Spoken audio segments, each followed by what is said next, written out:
ਆਓ ਅੱਜ ਆਪਾਂ ਇੱਕ ਬਹੁਤ ਹੀ ਪਿਆਰੀ ਅਤੇ ਸ਼ਾਂਤ ਕਰਨ ਵਾਲੀ ਕਹਾਣੀ ਦੇ ਸਫ਼ਰ ਤੇ ਚੱਲੀਏ। ਬਿਨਾਂ ਕਿਸੇ ਦੇਰੀ ਦੇ ਸਿੱਧਾ ਇਸ ਕਹਾਣੀ ਵਿੱਚ ਉਤਰਦੇ ਹਾਂ। ਇਹ ਇੱਕ ਅਜਿਹੀ ਪੁਰਾਣੀ ਕਹਾਣੀ ਹੈ ਜੋ ਸਾਨੂੰ ਡੂੰਘੇ ਨੀਲੇ ਸਮੁੰਦਰ ਦੇ ਕੰਢੇ ਸੱਚੀ ਖੁਸ਼ੀ ਲੱਭਣ ਦਾ ਅਹਿਸਾਸ ਕਰਵਾਉਂਦੀ ਹੈ, ਬਿਲਕੁਲ ਇੱਕ ਮਿੱਠੀ ਜਿਹੀ ਲੋਰੀ ਵਾਂਗ। ਕਹਾਣੀ ਦੀ ਸ਼ੁਰੂਆਤ ਬਹੁਤ ਹੀ ਸਾਧਾਰਣ ਜਿਹੀ ਜਗ੍ਹਾ ਤੋਂ ਹੁੰਦੀ ਹੈ।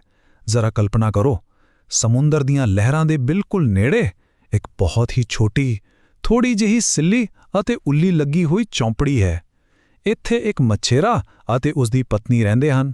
ਬਿਲਕੁਲ ਸਾਦਾ ਜਿਹਾ ਜੀਵਨ ਹੈ ਉਹਨਾਂ ਦਾ। ਹੁਣ ਇਸ ਕਹਾਣੀ ਵਿੱਚ ਜੋ ਸਭ ਤੋਂ ਦਿਲਚਸਪ ਮੋੜ ਹੈ ਨਾ, ਉਹ ਦੋਵਾਂ ਦੇ ਸੁਭਾਅ ਦਾ ਫਰਕ ਹੈ। ਇੱਕ ਪਾਸੇ ਮਛੇਰਾ ਆਪਣੀ ਜ਼ਿੰਦਗੀ ਤੋਂ ਪੂਰੀ ਤਰ੍ਹਾਂ ਸੰਤੁਸ਼ਟ ਹੈ, ਮਸਤ ਹੈ। ਉਹ ਹਰ ਰੋਜ਼ ਮੱਛੀਆਂ ਫੜਦਾ ਹੈ ਅਤੇ ਆਪਣੀ ਪਤਨੀ ਨੂੰ ਬੇਹੱਦ ਪਿਆਰ ਕਰਦਾ ਹੈ। ਪਰ ਦੂਜੇ ਪਾਸੇ ਉਸ ਦੀ ਪਤਨੀ ਬਿਲਕੁਲ ਨਾਖੁਸ਼ ਹੈ। ਉਹ ਰੋਜ਼ਾਨਾ ਦੇ ਕੰਮਾਂ ਤੋਂ, ਸਫਾਈਆਂ ਤੋਂ ਥੱਕ ਚੁੱਕੀ ਹੈ ਅਤੇ ਹਮੇਸ਼ਾ ਕੁਝ ਨਾ ਕੁਝ ਨਵਾਂ ਚਾਹੁੰਦੀ ਹੈ। ਮਤਲਬ ਜੇ ਮਛੇਰਾ ਮੱਛੀ ਲਿਆਉਂਦਾ ਹੈ ਤਾਂ ਉਹ ਕਹਿੰਦੀ ਹੈ ਮੈਨੂੰ ਕੇਕੜਾ ਚਾਹੀਦਾ ਹੈ, ਜੇ ਉਹ ਸੇਬ ਲਿਆਉਂਦਾ ਹੈ ਤਾਂ ਉਹ ਨਾਸ਼ਪਤੀ ਮੰਗਦੀ ਹੈ। ਅਜੀਬ ਗੱਲ ਹੈ ਨਾ। ਖੈਰ, ਆਓ ਅੱਗੇ ਵਧਦੇ ਹਾਂ। ਇੱਕ ਆਮ ਜਿਹੇ ਦਿਨ ਜਦੋਂ ਮਛੇਰਾ ਮੱਛੀਆਂ ਫੜ ਰਿਹਾ ਹੁੰਦਾ ਹੈ ਤਾਂ ਅਚਾਨਕ ਉਸ ਦੀ ਕੁੰਡੀ ਵਿੱਚ ਕੁਝ ਬਹੁਤ ਹੀ ਭਾਰਾ ਫਸ ਜਾਂਦਾ ਹੈ। ਕਾਫੀ ਜ਼ੋਰ ਲਗਾਉਣ ਤੋਂ ਬਾਅਦ ਉਹ ਪੂਰੀ ਤਰ੍ਹਾਂ ਹੈਰਾਨ ਰਹਿ ਜਾਂਦਾ ਹੈ। ਪਤਾ ਹੈ ਕਿਉਂ? ਕਿਉਂਕਿ ਪਾਣੀ ਵਿੱਚੋਂ ਇੱਕ ਸੁਨਹਿਰੀ, ਚਮਕਦੀ ਹੋਈ ਮੱਛੀ ਬਾਹਰ ਆਉਂਦੀ ਹੈ। ਇਹ ਕੋਈ ਆਮ ਮੱਛੀ ਨਹੀਂ ਸੀ। ਇਹ ਸੁਨਹਿਰੀ ਮੱਛੀ ਅਸਲ ਵਿੱਚ ਇਨਸਾਨਾਂ ਵਾਂਗ ਬੋਲਦੀ ਹੈ। ਉਹ ਤਰਲੇ ਕਰਦੀ ਹੈ, ਆਪਣੀ ਜਾਨ ਦੀ ਭੀਖ ਮੰਗਦੀ ਹੈ ਅਤੇ ਦੱਸਦੀ ਹੈ ਕਿ ਉਹ ਅਸਲ ਵਿੱਚ ਇੱਕ ਰਾਜਕੁਮਾਰ ਹੈ ਜਿਸ ਤੇ ਕੋਈ ਜਾਦੂ ਟੂਣਾ ਹੋਇਆ ਹੈ। ਮੱਛੀ ਕਹਿੰਦੀ ਹੈ ਕਿ ਜੇ ਉਹ ਉਸ ਨੂੰ ਛੱਡ ਦੇਵੇ ਤਾਂ ਉਸ ਦੀ ਕੋਈ ਵੀ ਇੱਕ ਇੱਛਾ ਪੂਰੀ ਕਰੇਗੀ। ਪਰ ਸਾਡਾ ਮਛੇਰਾ ਇੰਨਾ ਨਿਰਸਵਾਰਥ ਅਤੇ ਨੇਕ ਹੈ ਕਿ ਉਹ ਬਿਨਾਂ ਕੁਝ ਮੰਗੇ ਹੈਰਾਨੀ ਵਿੱਚ ਹੀ ਉਸ ਮੱਛੀ ਨੂੰ ਵਾਪਸ ਪਾਣੀ ਵਿੱਚ ਛੱਡ ਦਿੰਦਾ ਹੈ। ਹੁਣ ਸੋਚੋ, ਜਦੋਂ ਮਛੇਰਾ ਖਾਲੀ ਹੱਥ ਘਰ ਵਾਪਸ ਆਉਂਦਾ ਹੈ ਅਤੇ ਇਹ ਸਾਰੀ ਕਹਾਣੀ ਆਪਣੀ ਪਤਨੀ ਨੂੰ ਸੁਣਾਉਂਦਾ ਹੈ ਤਾਂ ਕੀ ਹੁੰਦਾ ਹੈ? ਪਤਨੀ ਨੂੰ ਤਾਂ ਯਕੀਨ ਹੀ ਨਹੀਂ ਹੁੰਦਾ ਕਿ ਉਸਨੇ ਇੰਨਾ ਵੱਡਾ ਜਾਦੂਈ ਮੌਕਾ ਹੱਥੋਂ ਗਵਾ ਦਿੱਤਾ। ਉਹ ਬਿਲਕੁਲ ਜ਼ਿੱਦ ਫੜ ਲੈਂਦੀ ਹੈ ਕਿ ਮਛੇਰੇ ਨੂੰ ਵਾਪਸ ਜਾਣਾ ਹੀ ਪਵੇਗਾ। ਉਹ ਕਹਿੰਦੀ ਹੈ ਕਿ ਜਾਓ ਅਤੇ ਉਸ ਜਾਦੂਈ ਮੱਛੀ ਤੋਂ ਇੱਕ ਨਵੇਂ ਅਤੇ ਸਾਫ਼-ਸੁਥਰੇ ਘਰ ਦੀ ਮੰਗ ਕਰੋ ਤਾਂ ਜੋ ਆਪਾਂ ਖੁਸ਼ ਰਹਿ ਸਕੀਏ।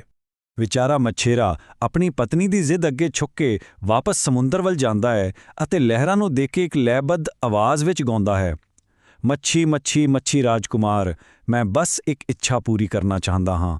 ਆ ਜਾਓ, ਇਸ ਇੱਛਾ ਨੂੰ ਪੂਰਾ ਕਰੋ। ਟਿਕ ਟੌਕ ਟਿਕ ਟੌਕ। ਇਹ ਜਾਪ ਨਾ ਸਾਡੀ ਇਸ ਪੂਰੀ ਕਹਾਣੀ ਵਿੱਚ ਇੱਕ ਬਹੁਤ ਹੀ ਸ਼ਾਂਤ ਅਤੇ ਦੁਹਰਾਉਣ ਵਾਲੀ ਲੋਰੀ ਵਾਂਗ ਬਣ ਜਾਂਦਾ ਹੈ। ਅਤੇ ਬਸ ਫਿਰ ਕੀ ਸੀ? ਉਹ ਜਾਦੂ ਆਪਣਾ ਅਸਰ ਦਿਖਾਉਂਦਾ ਹੈ। ਜਿਵੇਂ ਹੀ ਮਛੇਰਾ ਵਾਪਸ ਆਪਣੇ ਘਰ ਪਹੁੰਚਦਾ ਹੈ, ਉਹ ਦੇਖਦਾ ਹੈ ਕਿ ਉਹਨਾਂ ਦੀ ਛੋਟੀ ਜਿਹੀ ਉੱਲੀ ਵਾਲੀ ਝੌਂਪੜੀ ਗਾਇਬ ਹੈ। ਉਸ ਦੀ ਜਗ੍ਹਾ ਇੱਕ ਬਿਲਕੁਲ ਸਾਫ਼, ਨਵੇਂ ਫਰਨੀਚਰ ਨਾਲ ਭਰਿਆ ਹੋਇਆ ਸੋਹਣਾ ਜਿਹਾ ਘਰ ਬਣਿਆ ਹੋਇਆ ਹੈ।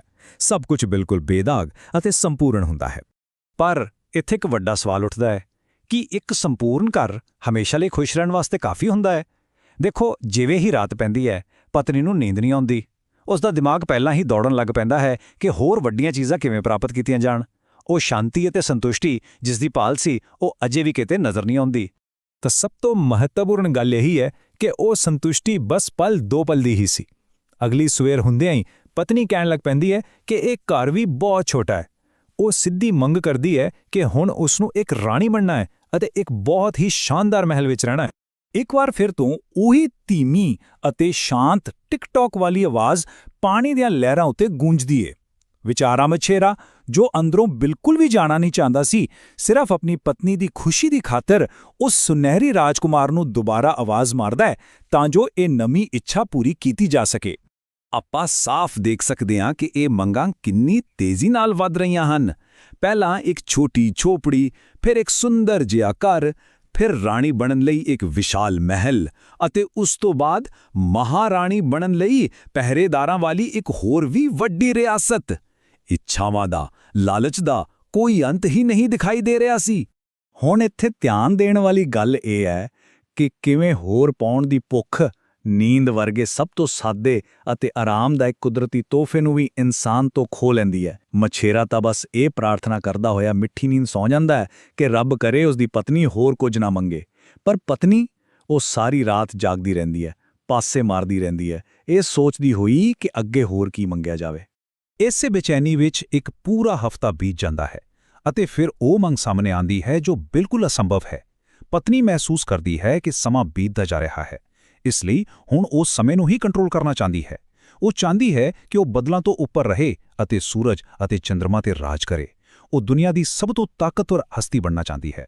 ਫਿਰ ਤੋਂ ਉਹੀ ਜਾਣਿਆ ਪਛਾਣਿਆ ਅਤੇ ਸ਼ਾਂਤ ਕਰਨ ਵਾਲਾ ਜਾਪ ਆਖਰੀ ਵਾਰ ਗੂੰਜਦਾ ਹੈ, ਮੱਛੀ ਮੱਛੀ ਮੱਛੀ ਰਾਜਕੁਮਾਰ। ਮਛੇਰਾ ਆਪਣੀ ਪਤਨੀ ਨੂੰ ਖੁਸ਼ ਦੇਖਣ ਲਈ ਆਪਣਾ ਸਭ ਕੁਝ ਦਾਅ ਤੇ ਲਗਾਉਂਦਾ ਹੋਇਆ ਭਰੇ ਮਨ ਨਾਲ ਉਸ ਦੀ ਇਹ ਆਖਰੀ ਅਤੇ ਸਭ ਤੋਂ ਵੱਡੀ ਇੱਛਾ ਉਸ ਮੱਛੀ ਰਾਜਕੁਮਾਰ ਤੱਕ ਪਹੁੰਚਾ ਦਿੰਦਾ ਹੈ। ਪਰ ਸੋਚਣ ਵਾਲੀ ਗੱਲ ਹੈ ਕਿ ਹੁੰਦਾ ਕੀ ਹੈ ਜਦੋਂ ਬਹੁਤਾਤ, ਬੇਅੰਤ ਦੌਲਤ ਅਤੇ ਸ਼ਕਤੀ ਵੀ ਕਾਫੀ ਨਹੀਂ ਹੁੰਦੇ। ਬੇਅੰਤ ਲਾਲਚ ਦਾ ਨਤੀਜਾ ਹਮੇਸ਼ਾ ਇਕੱਲਾਪਨ ਹੀ ਹੁੰਦਾ ਹੈ। ਸਮੇਂ ਤੇ ਰਾਜ ਕਰਨ ਦੀ ਇਸ ਅੰਨੀ ਦੌੜ ਵਿੱਚ ਪਤਨੀ ਸਭ ਕੁਝ ਛੱਡ ਦਿੰਦੀ ਹੈ ਅਤੇ ਕਿਤੇ ਦੂਰ ਬੱਦਲਾਂ ਵਿੱਚ ਗਾਇਬ ਹੋ ਜਾਂਦੀ ਹੈ, ਜਿੱਥੇ ਉਸ ਨੂੰ ਦੇਖਿਆ ਵੀ ਨਹੀਂ ਜਾ ਸਕਦਾ, ਅਤੇ ਵਿਚਾਰਾ ਮਛੇਰਾ ਹੁਣ ਬਿਲਕੁਲ ਇਕੱਲਾ ਰਹਿ ਜਾਂਦਾ ਹੈ।